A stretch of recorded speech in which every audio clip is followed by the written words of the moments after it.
Let's make some glitter pens. I grabbed some fillable pens from Amazon and some levitation solution from Adhesive Apothecary. I also grabbed some chunky glitters from PDB Creative Studios. I added a little bit of the levitation solution to the pens and then dropped in some glitter.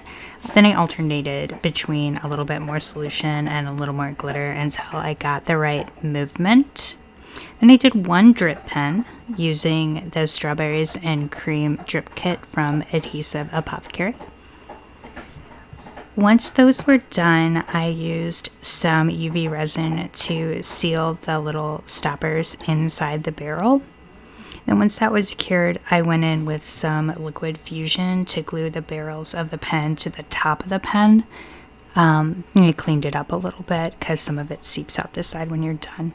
In hindsight, I would have used E6000, but I didn't have any on hand. This works just as well. So here they are.